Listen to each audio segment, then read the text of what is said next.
Number 9 देखिए, a body falling from a height h। Okay बच्चों, ये देखिए ये ग्राउंड है, ये ग्राउंड है इस तरीके से, ठीक। और कोई बॉडी h हाइट से फॉल कर रही है, तो ये पूरी हाइट कितनी है, ये पूरी हाइट कितनी है, h है, करेक्ट। अब सुनो, यहाँ पे एनर्जी कितनी होगी बॉडी के पास, ऑब्वियसली जब बॉडी h हाइट पे तो उसके पास कोई भी काइनेटिक एनर्जी नहीं होगी। क्यों भाई, काइनेटिक एनर्जी का फॉर्मूला क्या होता है बच्चों, काइनेटिक एनर्जी होता है हाफ mv²। सो यहाँ पे तो बॉडी ऐसे रुकी है ना, अभी कोई भी मोशन नहीं हो रहा है, v का वैल्यू कितना है 0। अरे भाई कोई वेलोसिटी कहाँ है, मोशन नहीं हो रहा है, ठीक। सो यहाँ पे काइनेटिक एनर्जी कितनी है 0, लेकिन यहाँ पर भाई v का वैल्यू 0 रखो, काइनेटिक एनर्जी कितनी हो जाएगी 0।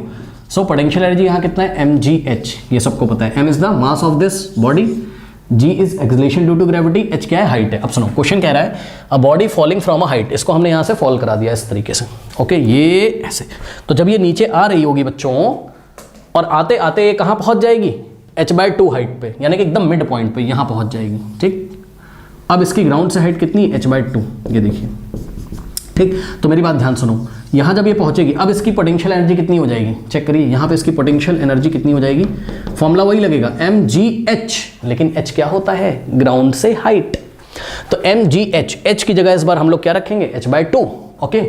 सो h/2, करेक्ट। अब ध्यान से चेक करो, ये पोटेंशियल एनर्जी कहाँ थी, टॉप पे, और ये वाली पोटेंशियल एनर्जी कहाँ है, मिड पॉइंट पे, जब बॉडी एकदम मिड पे पहुंची है। So potential energy at the mid point या at the height of h/2 is equals to mgh/2। Upon में जो 2 है उसको हाफ लिख सकते हो, और पीछे क्या लिख सकते हो, mgh, ओके। तो ये देखिए यहाँ से आ जाएगा potential energy at the mid point is equals to what is mgh, half तो ऐसे ही रहेगा, हाफ का मतलब 1/2, और mgh क्या था, potential energy at the top.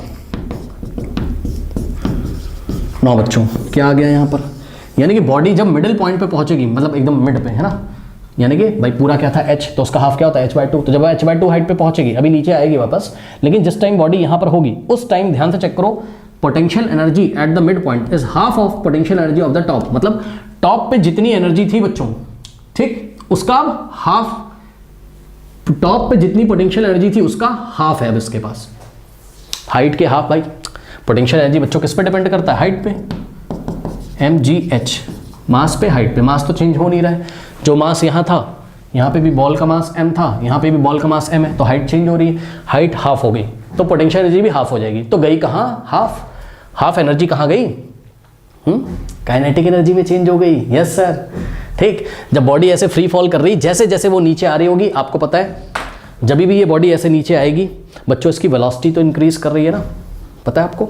तो इसकी स्पीड इतनी इंक्रीज कर गई होगी कि इसके पास कुछ ना कुछ काइनेटिक एनर्जी होगी, और होगी कितनी, जितना पोटेंशियल एनर्जी में कमी आई है उतना ही काइनेटिक एनर्जी होगी यहाँ पर। यानी कि टोटल एनर्जी कितनी थी, mgh, टॉप पे टॉप पे टॉप पे। सो जब ये मिड पे पहुंचेगी, ठीक है, सो इसके दो पार्ट्स हो जाएंगे, mgh/2, यानी कि हाफ mgh और हाफ mgh, ठीक। भाई दिमाग लगाओ बच्चों, टोटल एनर्जी यहाँ कितनी थी, mgh, बात समझो, टॉप पे कितनी थी, mgh। अब मैं क्या कह रहा हूँ, यहाँ कितनी है, mgh/2, ठीक। तो यहाँ से यहाँ तक आने में कितनी पोटेंशियल एनर्जी डिक्रीज हो गई, आप कैसे निकालोगे, दिस माइनस दिस। भाई इतनी थी पहले, अब इतनी हो गई, तो टोटल में से अगर इसको माइनस कर दोगे तो हमें पता चलेगा कितनी पोटेंशियल एनर्जी डिक्रीज हो गई इसकी। सो डिक्रीज्ड पोटेंशियल एनर्जी कितनी हो जाएगी, mgh माइनस mgh/2। इसको आप सॉल्व करोगे, mgh के नीचे क्या लोगे, यहाँ 1 माइनस mgh/2, 1 और 2 कैल्सियम आएगा 2, 2 को 1 से डिवाइड करो आएगा 2, 2 into mgh, 2 mgh minus mgh, ठीक, 2 mgh minus mgh, 2x minus x होता है तो 2 mgh माइनस mgh हो जाएगा। सो ये देखिए, ये mgh/2, ये क्या आ गया, डिक्रीज इन पोटेंशियल एनर्जी। वो यहाँ पहुंची मिड पॉइंट पे, तो कितना पोटेंशियल एनर्जी में डिक्रीमेंट हुआ है, mgh/2, mgh/2। ये एनर्जी कहाँ गई, अरे भाई इसकी काइनेटिक एनर्जी बन गई। यानी कि जब बॉडी मिड पॉइंट पे पहुंचेगी तो हाफ mgh तो क्या हो जाएगी उसकी पोटेंशियल एनर्जी, और बची हुई हाफ mgh क्या हो जाएगी उसकी काइनेटिक एनर्जी। ये हो गया देखिए, ठीक। और हाफ mgh को जोड़ोगे तो वापस mgh आ जाएगा। टोटल एनर्जी यहाँ पे भी mgh थी, और टोटल एनर्जी यहाँ पे भी कितनी होगी, mgh, half mgh potential energy इस पोजीशन पे, पोटेंशियल एनर्जी हाफ mgh, और काइनेटिक एनर्जी भी कितनी है, हाफ mgh, ओके। यानी कि जब बॉडी मिडिल पॉइंट पे पहुंचती, कभी भी एकदम मिड पे फ्री फॉल कर रही होती जब भी, तो जितना उसका पोटेंशियल एनर्जी होता है उतना ही उसका काइनेटिक एनर्जी होता है, याद रखिएगा। ओके, सो यही पूछा है, it will possesses a body falling from a height h after it has fallen a height h by 2, it will possess what? Option C, half potential energy and half kinetic energy. Okay, option D हो नहीं सकता है, more kinetic energy less potential energy, no नहीं हो सकता है।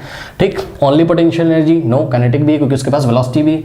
Only kinetic, no, उसके पास velocity भी है, हाइट भी है, तो दोनों ही एनर्जी होगी ना, पोटेंशियल भी काइनेटिक भी। ठीक, तो ये चीज़ हो गई, तो C is the correct option. Now बच्चों, यहाँ पर एक सवाल मैं आपको देता हूँ, आपको ये भी पूछ सकता था कि जब वो मिड पॉइंट पे पहुंचेगी तो उसकी वेलोसिटी कितनी होगी। जब वो मिड पॉइंट पे पहुंचेगी तो उसकी वेलोसिटी बताओ कितनी होगी। तो आइए हम आपको बताते हैं। देखिए, kinetic energy at mid point is equals to कितना है, हाफ mgh है, अभी निकाल के आपको दिखाया था, है ना। जब यहाँ पहुंचेगी तो उसकी काइनेटिक एनर्जी कितना हो जाएगा, हाफ mgh। ना अब काइनेटिक एनर्जी का फॉर्मूला क्या होता है, half mv²। So kinetic energy at mid point का फॉर्मूला हमने रखा हाफ mv², और इसकी वैल्यू कितनी आई है, हाफ mgh। दोनों को इक्वेट कर दिया, सो हाफ से हाफ कटेगा, m से m कटेगा, और v square is equals to क्या आ जाएगा, gh। So v is equals to square हटाओगे, gh के ऊपर क्या लगेगा, रूट। ये आप याद कर लीजिए, ये लीजिए। यानी कि कोई बॉडी जब मिड पॉइंट पे पहुंचती है, फ्री फॉल जब कर रही होती है, तो उसकी वेलोसिटी कितनी होती है, रूट ओवर gh। यहाँ से इसकी वेलोसिटी आ जाएगी, g की वैल्यू रख देना जो भी दी हो 9.8 या 10, और h की वैल्यू रख देना जो भी h दिया हो क्वेश्चन में। सही, तो वेलोसिटी भी आपको एग्जाम में पूछ सकता था कि बताओ कितनी वेलोसिटी आएगी, रूट ओवर gh। बहरहाल इस क्वेश्चन के according option C is the correct option. Okay students, now note कर लीजिए इसको।